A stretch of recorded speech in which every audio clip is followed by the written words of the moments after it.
Hey, it's BT with the BT Misano GP review. Let's get right to it. Moto 3. Dennis, you gotta have faith. Foggia is on it. He either wins it or he bends it, and he's winning now. Let me tell you something.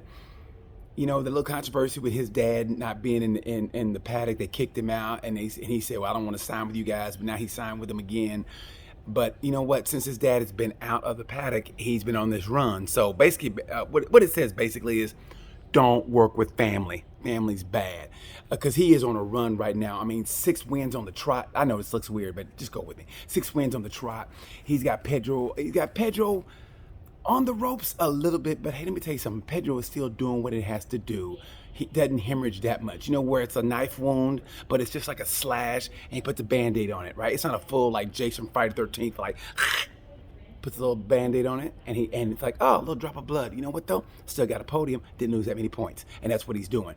I tell you what, I can't prove it, but the Italians I think they want the other Italians to win, because Nepa prevented, Acosta just couldn't get by Nepa. I'm gonna call him Nepa the Gnat, because that's what he was. He was like a gnat. He just wouldn't leave Acosta alone. Acosta finally passed him and podium. But let me tell you something, man. What Foggia is doing is to be commended. Portimao is going to be off the chain Moto 3 wise. Rider of the race from Moto 3, you got to give it to Dennis Foggia for what he had. He was at 16th one time, down at 16th, and he gradually, methodically just picked him off like a school shooter, and he got the win. Incredible.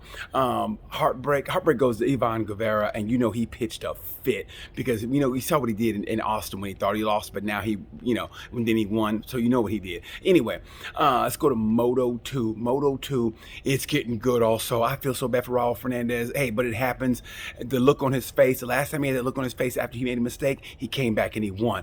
Remy Gardner, hey, he got a little reprieve. Good for him. We're going to take it to Portimao. Let's see what happens.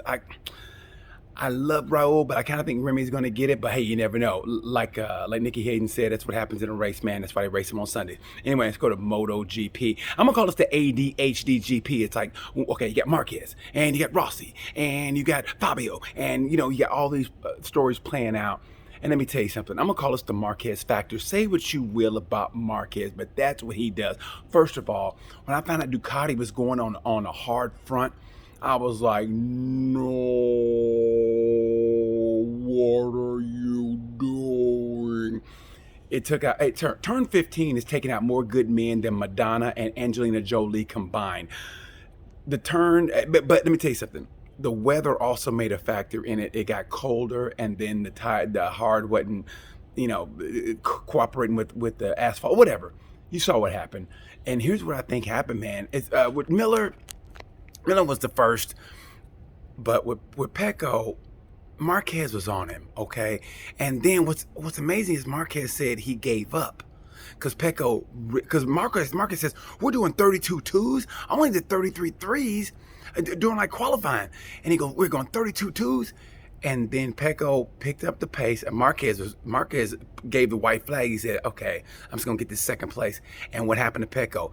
Pecco went down. And granted, like I said, the temperature, hard front, but it's the Marquez factor. I tell you, that one-armed man is not to be toyed with. He's the Richard Kimball of MotoGP, the one-armed man. All you need is Tommy Lee Jones out there to say, we need to catch Marc Marquez. He's got one arm. He got hurt at Jerez about 2 years ago, but he's still a dangerous man. I need to find him. He'll be around the podium on a Honda Repsol.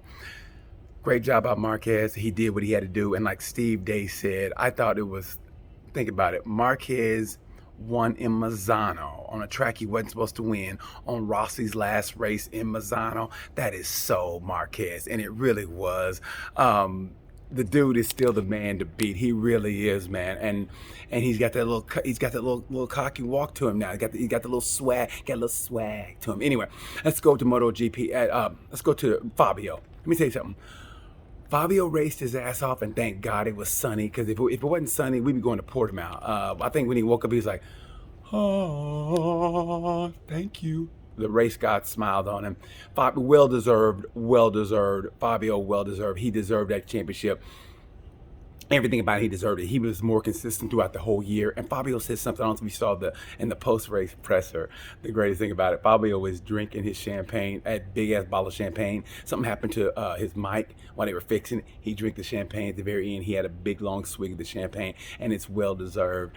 But he said something. He said last year, he would get mad and come in and he wouldn't yell, but man, the bike is not turning. And he said, the mechanic said, okay, calm down. Now tell me what it's not doing specifically and I'll fix it. And Fabio said he learned that. And basically he learned to be calm. Even when everything was messing up, he learned to be calm. And that's a lesson for life. I know you want to be, yelling and get your point across. Be calm. And then say what's happening, and then you eradicate that situation. I never use the word eradicate. See, when I'm calm, I can use words like that. Anyway, so like I said, Fabio well deserved. It really was. And let me tell you something. Ride of the race. I got to go back. Ride of the race in Moto 2 goes to Augusto Fernandez. What Augusto Fernandez did in Moto 2. He had a long lap penalty, came back and damn near won the race. Good for him. He nipped Canet the felon on the line, and props to Canet. Canet could have won it all. So I just love that little dude. I really do. I got to say that he might be watching this, man. That's the kind of guy that would shank me in a bathroom. He would shank me probably in the paddock in broad daylight. That's how bad he is. Anyway, ride of the race, Augusto Fernandez. Heartbreak, obviously Raul Fernandez. Ride of the race in MotoGP, Anaya Bastianini, 16th, and to get a podium in MotoGP on a 2-year-old bike, this dude's stock is rising higher than Bitcoin. I'm telling you, this dude is the man. Watch out for Anaya Bastianini. What he did was incredible. Props to Paul Espargaro. Good to see that $1 million smile, that good-looking bastard, El Guapo Bastardo. I thought this was the ADHD GP, man. Always something going on, and I'm never going to say anything bad about Rossi now that he's retiring. I'm not going to lie, I teared up watching Marquez win when he wasn't supposed to win. Feeling bad for Pecco because he had to do what he had to do, and he was doing it, and then he crashed. And then watching all the fans come out for Rossi, I'm not going to lie, man. I was tearing up. I'm probably tearing up some more now, man, just knowing that the end is near. But he's happy, and I thought it was great. He threw his helmet in the stands, man. That is so that's why you love the dude. Anyway, like I said, don't underestimate the Marquez factor from here on out. And now you're just going to see straight racing in MotoGP, which is what you love. I mean, they're going to fight for second place with Pecco, and I think Zarco and Mir.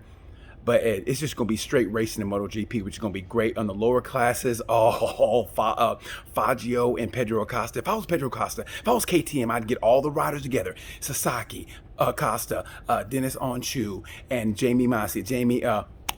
Home Alone Massey. And I said, look, guys, I'm the one that can win the championship, not you guys. I've been doing this the whole year, so help me.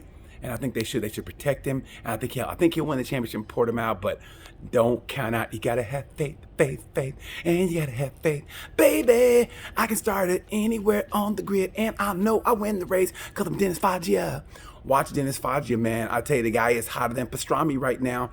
I wouldn't be surprised if he won in Portimao. He's got to win in Portimao. Will he win in Portimao? I think Acosta takes it in Portimao, but you never know. Pressure makes diamonds, or it also bursts pipes. We'll see. Anyway, I had to get this out. Sorry it took so long. A long story, but anyway, thanks for watching. I hope you enjoyed this. Leave some comments, whether you liked it or not. I just appreciate you guys showing the love and showing the discourse, I guess, sometimes. Anyway, get well, Deb. Love you.